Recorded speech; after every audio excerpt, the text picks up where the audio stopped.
did this happen? The animation? Now? Yeah. Good job. I did it in PowerPoint. So, yeah. Okay, we're ready. Okay, hi everyone, and welcome to this presentation of the new website and the new visual identity. Now, I'm gonna see if we can get that off and have a look at this. No, we couldn't. Okay, here we go.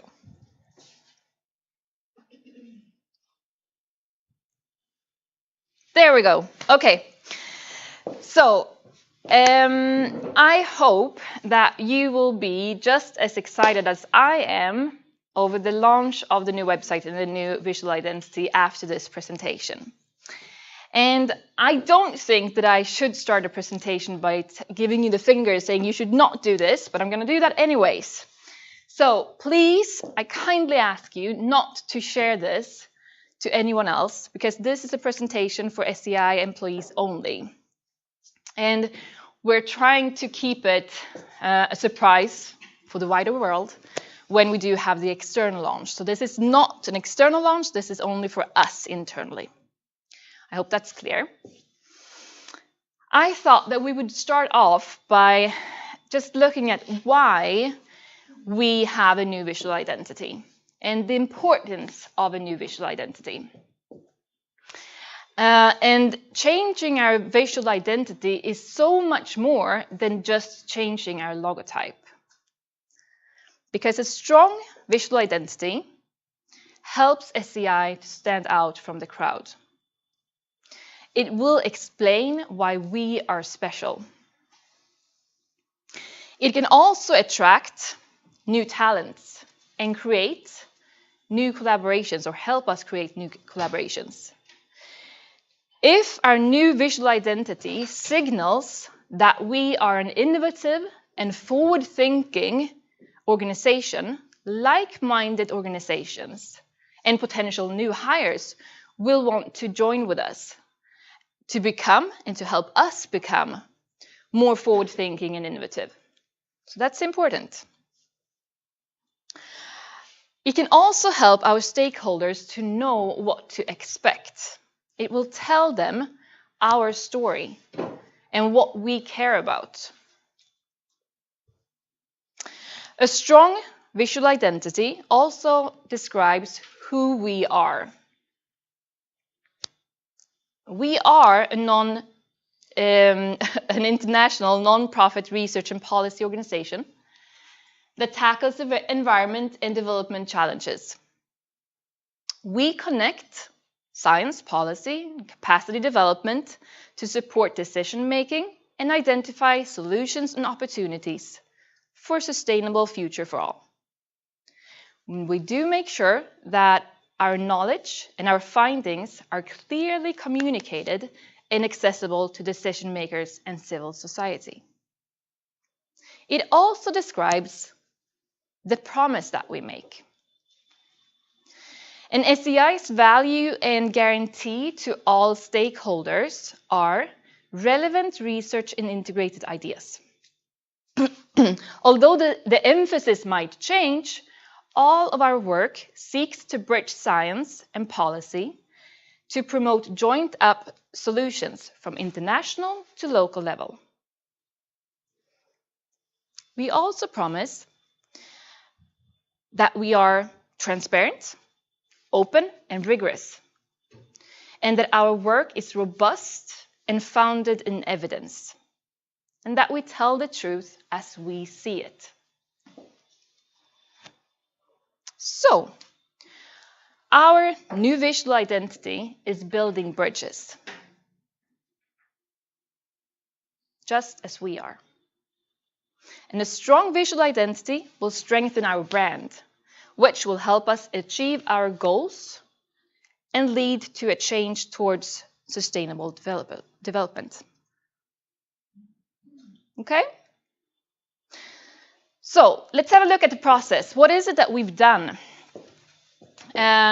We've worked with this Tom now. How long is it? It's over a year. Yeah.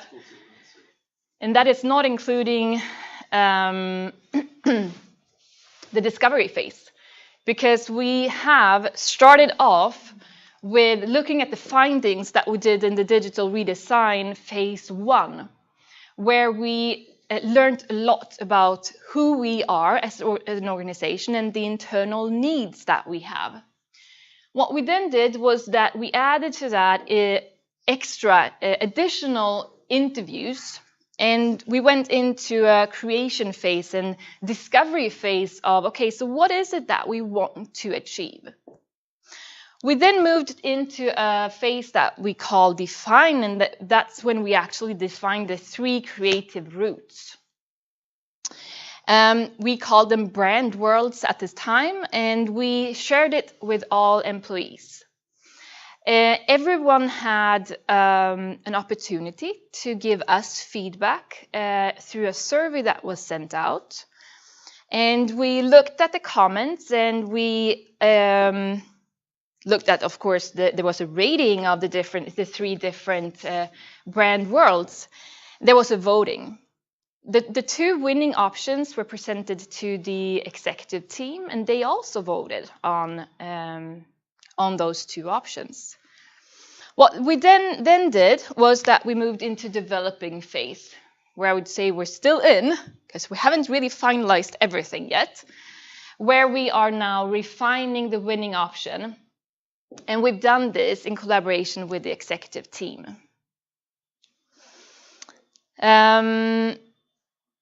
So what this will result in is, of course, guidelines and applications, templates, and also the design for the new website.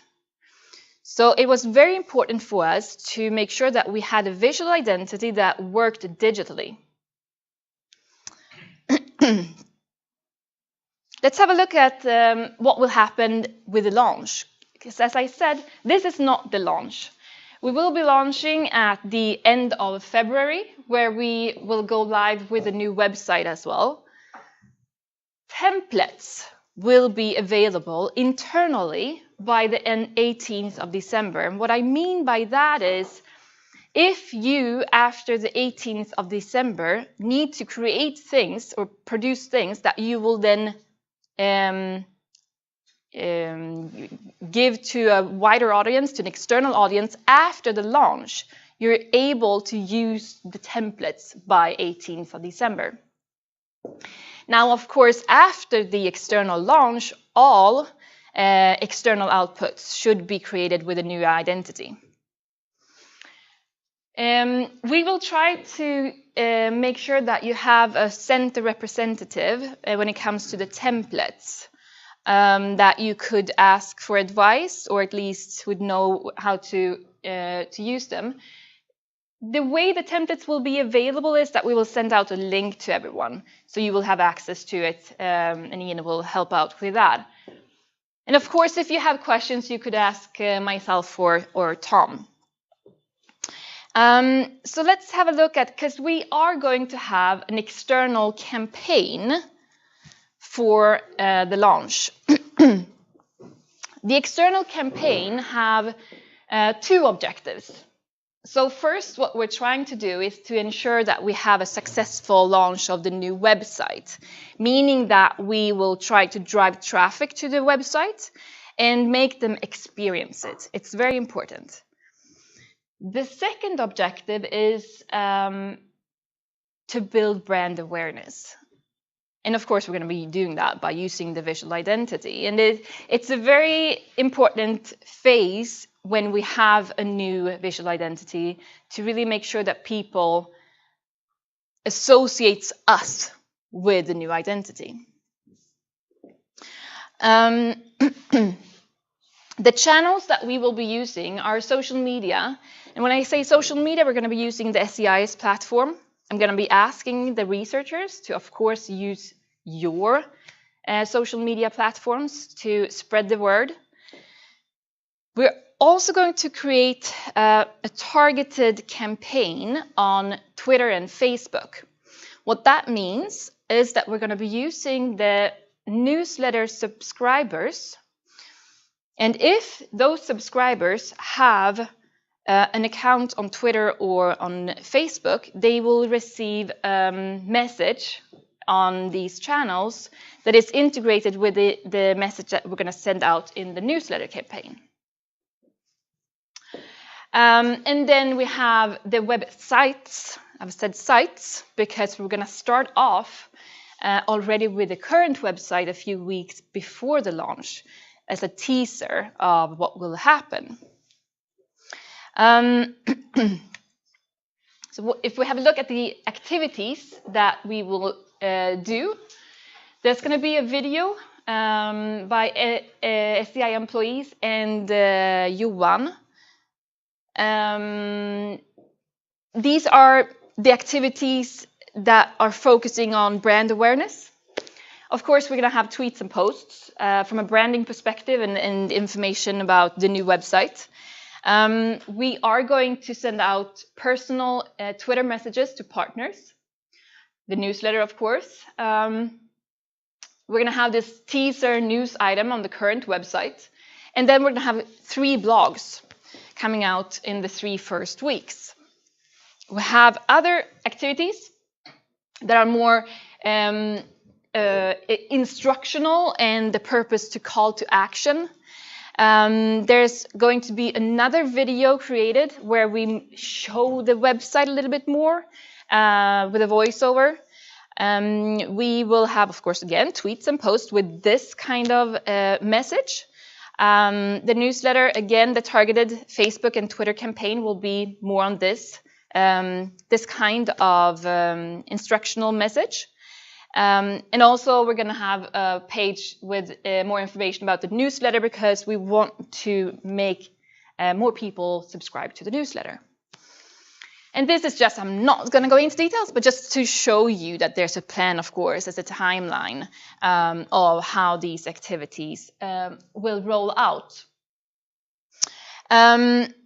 KPIs and what does success look like? First of all, we want to increase the traffic to the website. Very important. We want them to sign up to the newsletter, a very good communication channel for us to continue having a dialogue with them.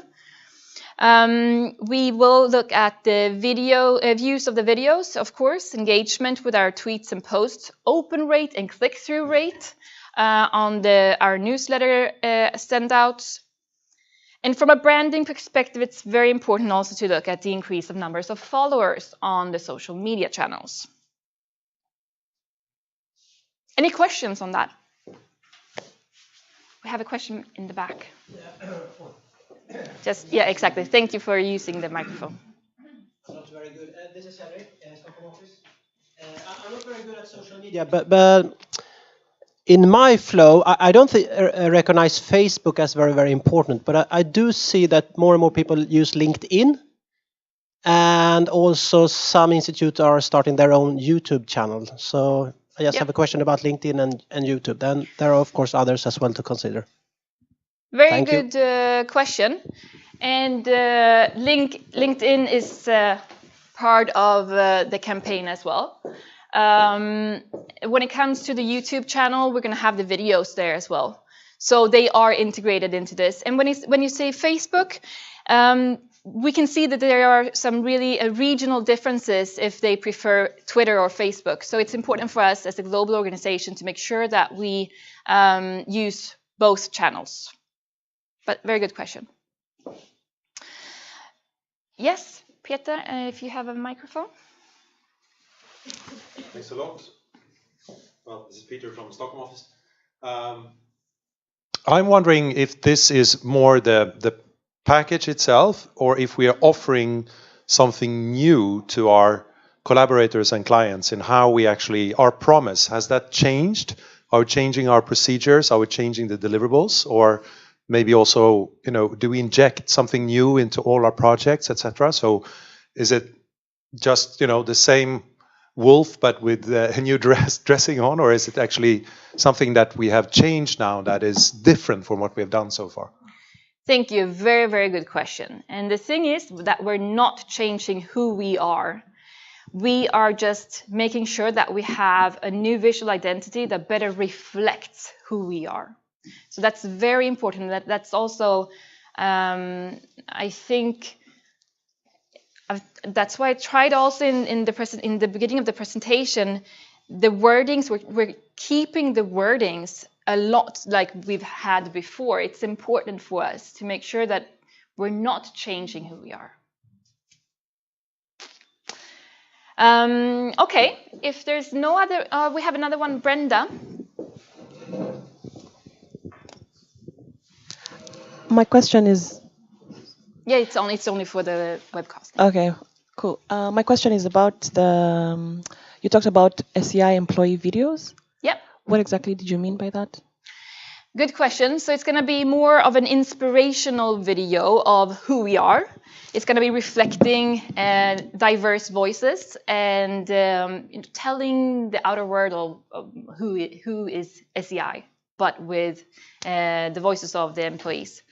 Now, this is not that we don't know exactly what it is going to look like, but we thought that it's not only going to be Johan, although he's a great person to present things, that we wanted to add other people as well to the video.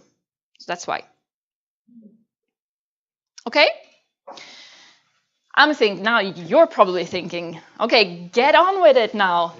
We want to see the actual visual identity. Of course, and I think that we should start with the logotype, because the logotype is, of course, very important when it comes to a new visual identity. So let's have a look at the logotype. So what does it contain of? We have, of course, the SEI, and then we have a brand shape. This brand shape is actually taken as an inspiration from the golden section that we have in the current identity. We will be using about 6 different brand shapes, all taken from this golden section. This specific one, perhaps we should say the most important one, because it's going to sit in the logotype. You could, associate it to whatever you feel like associating it to. I'm just saying, could it be a bridge?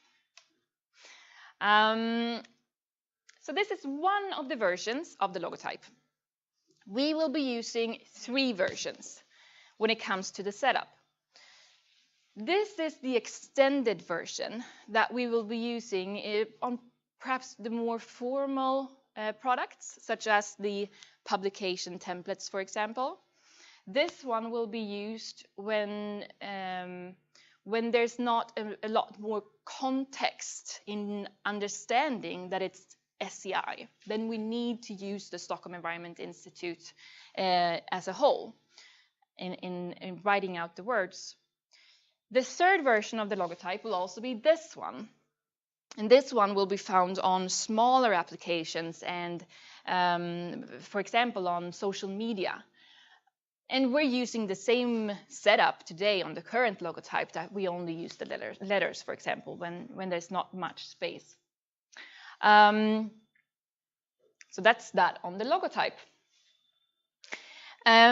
We're going to have a look now at the rest of the platform. I just want to say to you before we move on that what I'm going to show you now are not the finalized versions. As I said, Tom and I are still working on this, and yes, we are to deliver it to you by the 18th of December.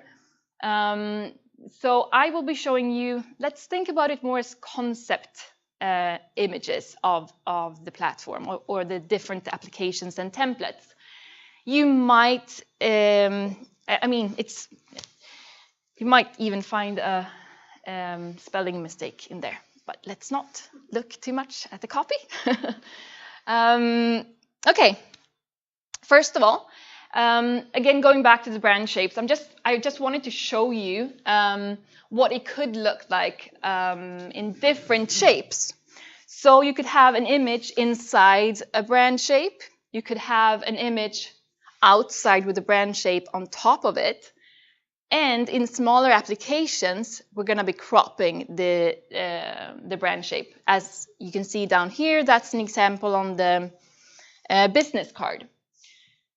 Just to get a feeling of what the brand shape will give us.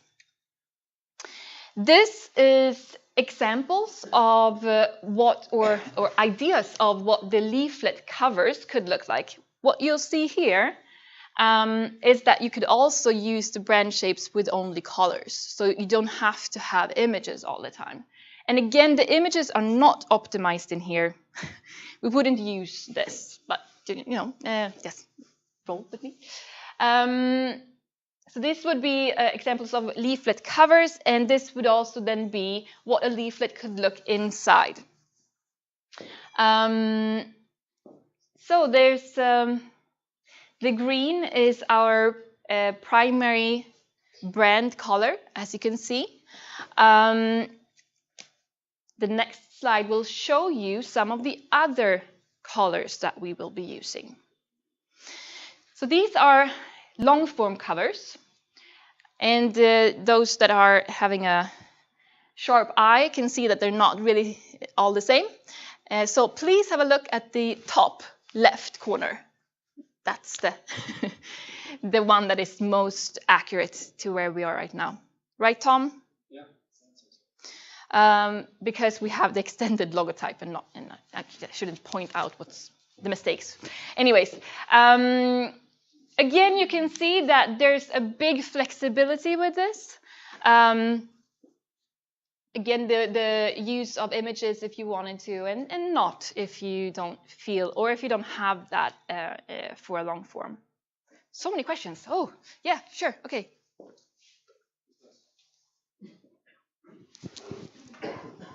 So would that vary depending on the type of publication, into the color? Good question. No, we do not have a system for colors. I mean, this, Tom. Yeah, we don't have a system for applying colors. I mean, it just lets us introduce some variation into the long form publications, so we can, use them as we want. Really, it gives us some flexibility in terms of the images, and we might switch them around. We'll see how things work out. Good. But there are two formats basically, aren't there? Long form and short form. Yes, so we're going to show you the brief soon. Anneli. I missed if you said there will be a lot of flexibility or there will not be a lot of flexibility. There will be a lot of flexibility. So within, Tom will be in charge of how to use that. I have a question regarding the long form. This is an A4, right? So will there be a possibility to switch image with the color as in the leaflet covers? So the image would cover most of the A4? And then you would have... Yeah, that will be possible. No, sorry, I thought you meant... I meant whether to use an image within microphone. Yeah, to use an image within the brand shape or not. But no, I mean... for these long form ones, no, we won't be able to have a full It's going to have image. to look like that, okay. Yeah. Brenda?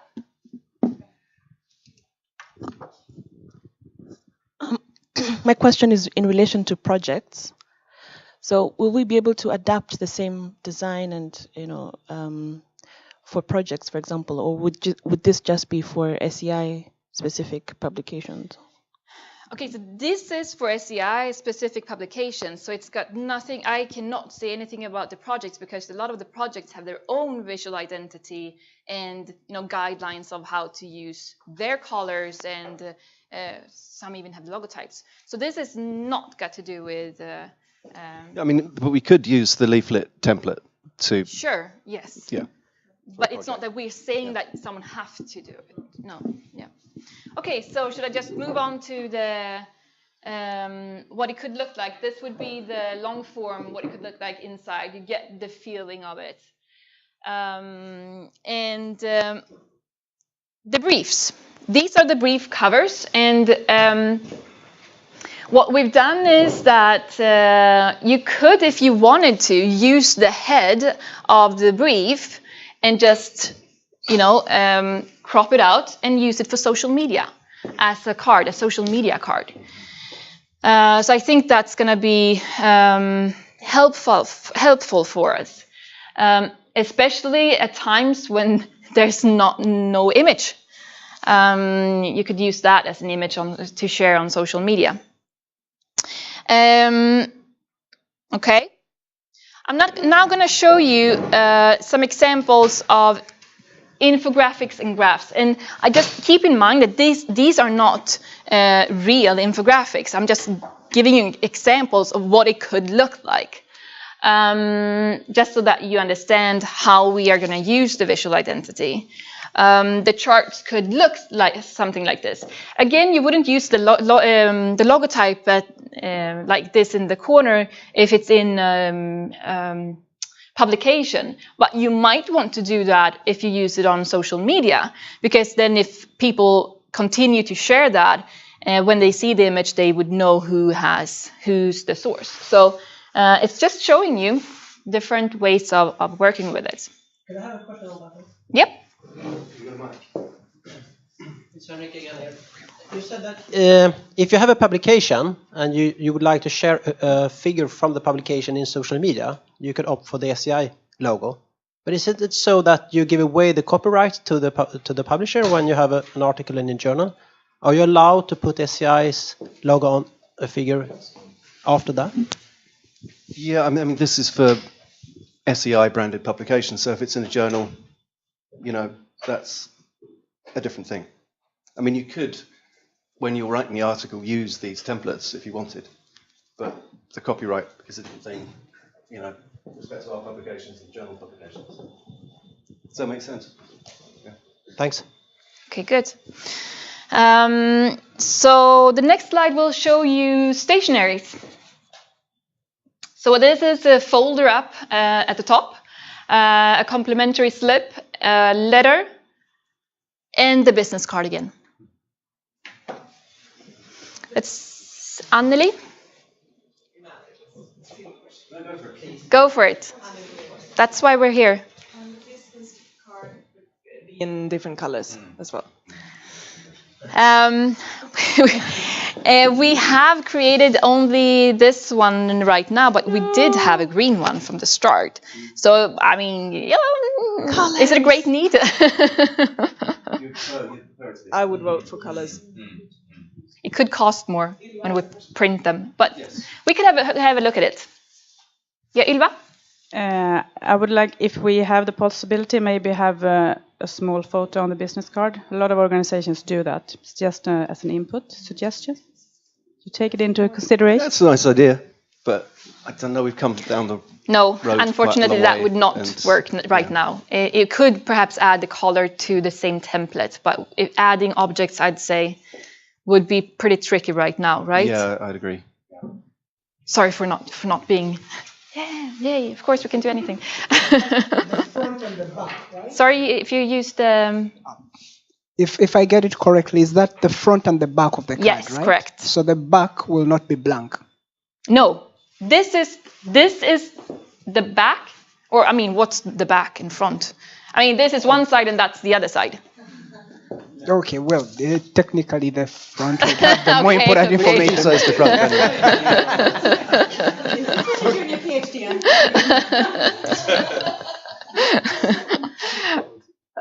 Okay. Yeah, good.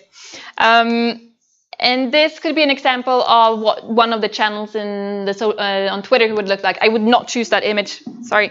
But we will also be able to differentiate the different channels, which we're not doing today, and it's hard, it's tricky. So we will do that now. I like it, yeah. So this is an overview. What do you think? Yay! Good, I'm glad. Okay, I mean, you've been asking questions, but any questions now? Yeah, the website. Okay. So let's move on to the website. First, as always, I start with the intro of what we've done and what it's been like. We've worked in a project team. So Tom, myself, Anna, who's here, and Ian. has been part of the project team who's been leading the project together with the agency Soapbox. We have had great guidance, strategic guidance from the steering committee, which is the executive team, who's also made all the final decisions. We've also had a stakeholder reference group, an advisory team represented by the centers, and we've had meetings with the global management team, of course, throughout, reporting and getting advice from them. So what we've done, the process of this is that we first of all built on the findings from the phase 1 of the digital redesign, very important for us. We then conducted a survey, a questionnaire, to better understand the user needs. When we had created what we call wireframes of the website, the blueprints of the website, we did a user testing to understand that the navigation and the user journey was really working for us. And what we did then was website peer analysis. So we looked at 8 different websites and you know, what did they do that was working and got inspiration from that? What did they do that wasn't really that good? Make sure that we made sure that we learned from that. And again, of course, a lot of internal, making sure that we are aligned with our internal needs. So interesting and very important is, of course, the target audiences for the website. We have the academia and researchers, part of the target audiences, policymakers, private sector, media, funders and donors, civil society and NGOs, and potential employees. As you can see, the public is not part of a target audiences. So, any questions on that? Yeah. I'm assuming this is not in any particular order, or No, is it? no. Okay, because my first reflection on academia and researchers is that actually, if you want to find out about our research as such, as it is published in something that researchers would accept, which is peer review, then you're not going to the website. You're actually finding us through, Google Scholar or something else. So maybe that helps a little bit also with connecting to understand, okay, how can we guide researchers towards the publications, and how can we guide others target groups of publications? Yeah, good comment. Good comment. Okay, moving on. Let's have a look at this overarching website strategy. What we've said is that we are to deliver compelling interactive experience and provide a home for SEI's thought leadership on environment and development issues. We will be offering ongoing improvements in user experience. Meeting the user needs will be of central importance, and the site will enhance the perception of the SEI brand. We will also enable our employees to produce and share knowledge more effectively and mobilize the diverse and authentic voices within the organization. And we will be a high-performing hub for communication that enables SEI to deliver on its aim to bridge and connect the worlds of science and decision-making. And as you can see, this is an overarching strategy that is strongly aligned with the SEI strategy, which is important. So, what I just want to say is that we're going to have a new domain name. So with the launch of the new website, we're going to be called sei.org. Yeah. And really, that is a big thank you to the US Center, who has helped out a lot with this. I mean, there's been dialogues for years, but now they really made this happen. So thanks a lot to that. One of the consequences will be new email addresses as well, but I'm not going to discuss that now. What will be different as well from the current website is that we will have a responsive design, meaning that it will be optimized not only for desktop, but also on for tablets and mobile, which is also very important. And this will be, this is recommended by Google, which will also mean that our ranking will increase, and we will most likely be able to increase the traffic due to it. So, are you ready? Yay! Let's have a look at it. This is okay. This is the homepage, and I want to start off by giving you a bit of information of what's new, what's different. First of all, as you can see, you have a primary navigation of the type of contents that we have, much like we do on the current website. So we have the publications, perspectives, that's blogs and op-eds. We have projects and tools. The events will now sit in the primary navigation, the people section and the about section. At the top, you have the center link to the center pages. I'll go into that in a second. What's new and what's very important, I'm very glad for this, is that we have a secondary navigation with a topic focus. I will actually show you the website in what we call Envision, but before I do that, I want to show you this slide because the topics, it's quite a complex setup. We're not only having the 9 main topics to the very left. We also have up to 8 subtopics underneath each topic. So this is really a really great system. And I'll be showing you a little bit of what it will look like on the website. So if you take like a minute to just talk between each other, and I will make sure I'll get the website. Again, I'm just all the copies. It's not the actual website that I will be showing you. It's a software called Envision, and it's all lorem ipsum copy text. So it's just made up, but you get again the feeling of it. So just a second, and I'll give it to you like this. So, you know, have some imagination of what this will look like later on. So, this is the home page.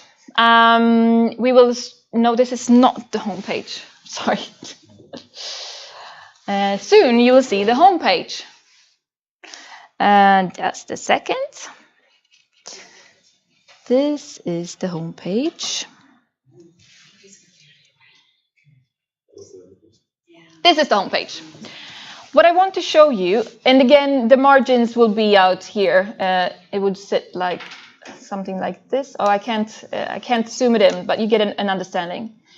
We'll have a lot. We try to make components that is very flexible for us to make sure that we can display our content in various ways. So on this homepage, I'm now showing you all the components. That doesn't mean that we're going to have a whole page that is this long, if we wouldn't want to. We will have an IP-based component, meaning that if you, depending on your IP address, you will get local relevant, regional relevant content. Now that would not work if you use a VPN. But you would then be displayed to global content.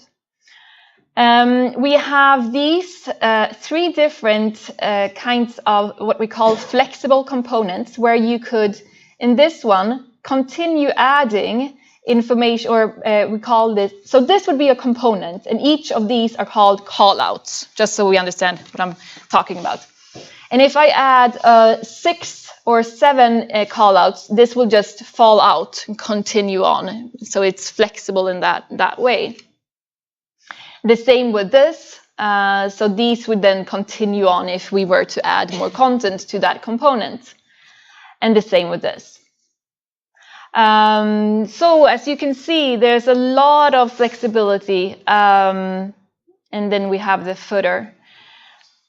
Okay, let's have a look at the topics then, because I think it's something I would like to describe to you of how it will work. Let's see if I can get this. Nope. So if I have clicked one of these topics, I would end up on a page looking like this. There will be a sub-navigation to all the subtopics on that page. And then each and every one of these components, except for this one, because this one will probably be a component where we highlight the initiatives related to that topic. But that component and the ones that could be repeated would be each for each subtopic. So one component per subtopic that would sit on that topic page. If let's just say that I am interested in sanitation and I come from the main topic page water, and I will click on sanitation, I would end up on the sanitation page. Now sanitation is a subtopic that would be found under water, gender, and something else. Not here. Health, yeah. So if I come from the water page to the sanitation page, the first component up here would be displaying sanitation content related to water. If I come from health to the sanitation page, the first component would be on sanitation related to health. So that's the structure. It's very dynamic, and very excited to be able to do that. As you can see, I mean, this is again just fiction, and this is the agency who's been working with it. At the end of the page, you'd have a list with all the content on sanitation, and the ability to filter then on content type, such as, okay, I'm only interested in the publications, the region, centers, if you wanted to, language, year, and author. I can see it's only 10 minutes left, so I'm going to speed up a little bit. I'm just going to say that these one in greens are clickable. So if I, think that, well, I'm really just interested in like Stockholm now, and what's the content that come up from Stockholm? If I click here, I'll end up on the Stockholm Center page. So it's a connection to try to make sure that it's easy for the user to find what the person is looking for. I think that we should move into the center pages because it's very interesting. So if I were to click on the top, 28, at the top up here, from anywhere on the website, click on at the top in the header to the center, I'd end up on this page, which is the hub page for the center. So I'd choose the center that I'm interested in. I don't understand why the navigation is not working for me, but that's okay. And then I'll choose the Stockholm Center, of course, and I'll end up on this page. So this would be like the home page for the Stockholm Center. As you can see, you have a sub-navigation, which is optional for you. Is it hard to see down there? It's okay. No problem. I'm sorry.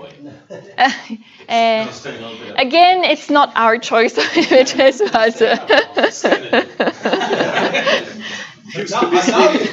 Now you're taking it. You will have sub-pages for about Stockholm, for Stockholm people, for Stockholm work. Everything under the Stockholm work, it would be any kind of content related to where we have tagged Stockholm to that content item. And if you wanted to, some of the centers are using programs. We've set up then flexibility to use a sub page for that.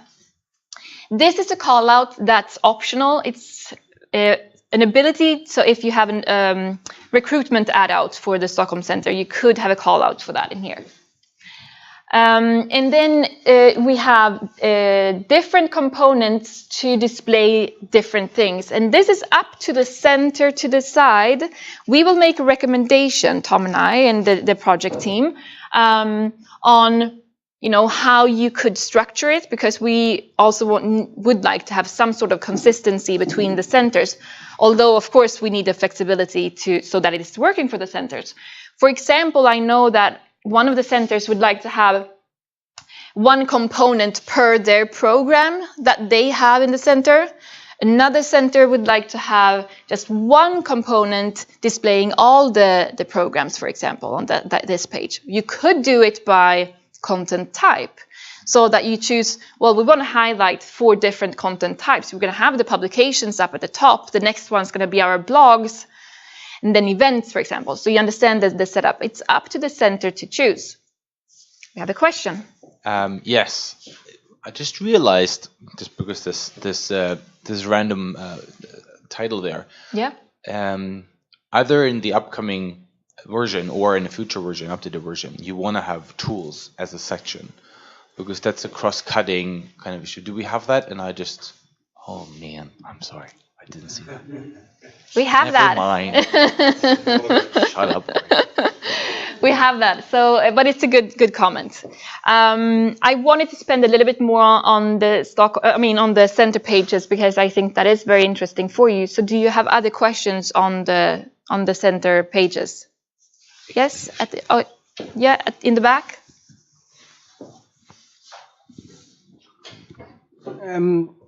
I like the flexibility part, though I'm thinking, I don't know if maybe your team has already thought about this, but the danger of people taking too much liberty with the flexibility, and then you end up having a very long, to me personally, it's always frustrating to find a website that is, I scroll and it just never ends. So I'm wondering if at the bottom you will have that option for, I think some websites have it where you can click and just head right back to the top. Okay. That option perhaps. In cases where, you have certain sections that are just too long, I think it would be helpful. Yep. First of all, that's a very good comment, and something that I will for sure, look at in the future. We do not have that kind of thing right now, an anchor link to go up at the top. But I also want to just comment on the flexibility and the ability to have a very long page. The trends are telling us that people tend to like longer pages now because they're used to social media. So it's today, one usually are not so scared of having long pages. Just saying, but it's a good comment. Unique 1%. But again, that's also the flexibility. We will make a recommendation to the center, because I don't think that you should go for more than 4 or 5 components on this page, for example. But again, that's something that we're going to have a dialogue with each center, with the communication notes or communication officers at each center, who will be then updating these pages. Okay, so it's now 54. So I thought that we could perhaps have a look at projects, right? That could be interesting. 9. So I would have, clicked from one of the in the top navigation, projects and tools, and chosen I want to see the projects. I'd end up on this page where you have flexible component at the top. Okay, there's one thing that I want to mention, and I don't know if you've seen it. There's no news section. So what we've done is we found in the research that we did, the user research, that the news section wasn't really working so well for us, because it's one section of the website that's being updated a lot, but there's not a lot of activity on the other sections. So what we've done is that we've removed the news section, and we've just added what we will call featured component. It's news on all the sections. What that means is also that because we got the information from users that it could be a bit frustrating when because our content doesn't just because it's 2 years old, it could just be as accurate today. And when we communicate about that content, it could feel kind of a mismatch if we call it news. So that's another reason why we're going to call it featured and to sit out in all the sections. So the top component on this hub page would actually be displaying featured content. And then initiatives, if we wanted to. And again, a list of all the projects. So I hope you can see that it's a bit consistent throughout the website. You recognize the different pages. If I then choose one of these pages, I would where is the cursor? There it is. 9, 10. Sorry. So this would be a template for a project. And of course, we know that projects can be fairly small, or I mean, the content of a project can be, not as many content items, or very big as an initiative. And we try to make the template very flexible. So this is showing you a template of a small project first. You'd have an introduction and the metadata to sit in the left. You could again click on these. You'd see the topics and subtopics. And these are also clickable. You'd have a project contact you could add. You could have more than one. And then you have project content, and you can choose whatever it is that you want to have in here. You could also use a project team component if you wanted to. And then whatever copy or information that you would want to have in here. This associated content can be it would sit next to the paragraph that would be describing something that you want to show a link to or a presentation. Just a second, Anneli, I see you. And then we have at the bottom partner organizations and with a link out to them if we wanted to. And of course, related content component at the bottom.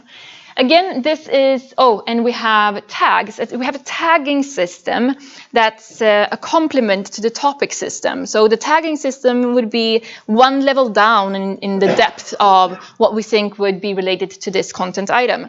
And clicking on a tag link or a tag down there would actually get you to a tag page with all content items that would have that tag connected to it.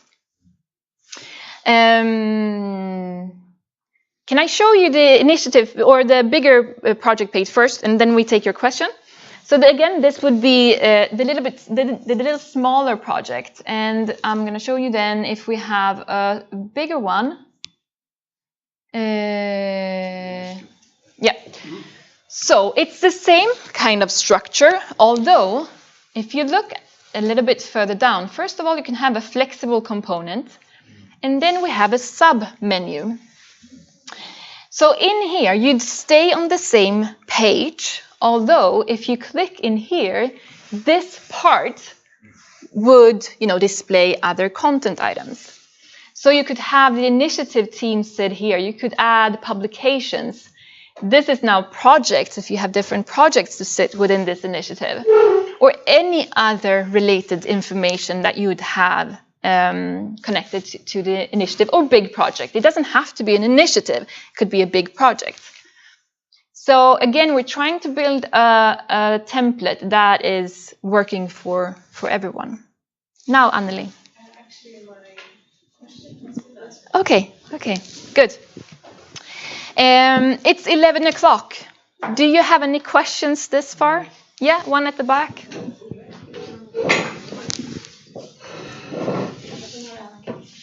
So this is Henrik again. Is it working? Yeah. Thank you, Moa, for a very professional and interesting and inspiring presentation. Thank you. I have a general question or a reflection. If you have a company or a ministry or agency, like McDonald's or Mercedes-Benz or Swedish EPA, you have control over all the outputs. All the outputs from McDonald's or Swedish EPA share the same visual identity.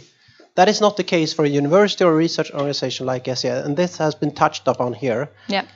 Most of our outputs does not share the visual identity actually, and perhaps some of the more important outputs does not share or does not take the SEI visual identity if we publish in good journals, for example. Right. So I have two questions. One is, do you have a rough estimate how much of SEI's output will actually share this identity? And the other question, how does this specific challenge to develop a visual identity for a research organization influence how you think about visual identity in the first place? Very good comment, and I would say a bit tricky to answer. Tom, do you have a? I mean, I can talk about publications. Yeah. It's roughly half and half.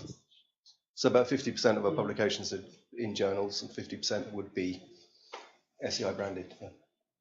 There's also a category of other publications, where we contribute to something that other organisations have branded and led. Yeah. But the last couple of years, it's been about 50-50. Yeah. When it comes to your second part of the question of the importance of the SEI visual identity, I think that it's very important just because of that. Because we need to have the users or the target audiences need to have a strong association to who we are and what we look like. Even if, since we're found on so many different levels, that what we actually do when we put out our name and our visual identity needs to be strongly connected to us. So a reason why we wanted to make this external campaign for the launch, because now it's important for them to get that into their mind. Yeah. Some questions? Yeah. Yeah, no, just adding on the same topic, that maybe also, I mean, even when we do a journal publication, maybe then we do a policy brief covering the same content as well. So then we sort of catch that content with our brand. So that's maybe a way we need to think also, that we should make sure also to have capture stuff that goes into Nature or other little publications in with our own brand. Yeah, good comment. Not necessarily a question, but a comment or a contribution. Sometimes when we do journal publications, then some of the content might also come through a policy brief, but that might not be the case. But I've seen something, a nice practice from AVM that I thought was very nice. Usually when they do journal publications in open access journals, then they get that same journal paper and they put a cover on top that is AVM branded, something on the top and also at the back. So I think that would be a nice practice for SEI to have. So if you do a journal publication and then you list it on the SEI website, instead of always linking to the journal, if it's an open access, we could have a template, one of the visual identity stuff. We could have that, a particular template for journal papers, and you just put the title and the authors and slap that at the front and at the back and have it on, so that someone can access it and download it directly from the SEI website. For open access publications, I thought that was very good from AVM. Yeah. Very good comment. Thank you for that. And that's also something that we've discussed with the project, creating all these very nice videos. So if there's a project connected to SEI, we should always have the SEI logotype connected to it somehow. It could be, I know, Brenda, you're really good with this, with adding it to the bottom of the page, or even if there's a co-branding or a collaboration with other organizations, having the last slide with all the logotypes. I think that's very, very important. Again, to make sure that we, talk about who is the sender of this. Yeah, a question? Probably doesn't need them. It's going to take the microphone. Can we get, please, a template for PowerPoint presentations? Yes. Oh, that's such a good comment. There is I'm so sorry. I should have told you that. So the things that I just showed you are, applications and templates, yes, but there will be more. So there will be Word template, a PowerPoint template, Excel template, branding guidelines on how to use all of these great, visual identity. There will be, but I've probably forgotten some templates. But a banner, there will be more, and all will be found through the link that we will then be sending out to you. Email signatures? We've talked about that, and if that is a need, we can easily do that. It's not going to be part of by the 18th of December, but yes, and probably something that we could discuss when we also move into the new email, which I'm not going to talk about right now, but that we are going to do. Okay, well, I think if you would want to stay for like 10 more minutes, I could show you more sections, but you're absolutely free to go because it's 11:05. Is that okay? Okay, thank you. Thank you.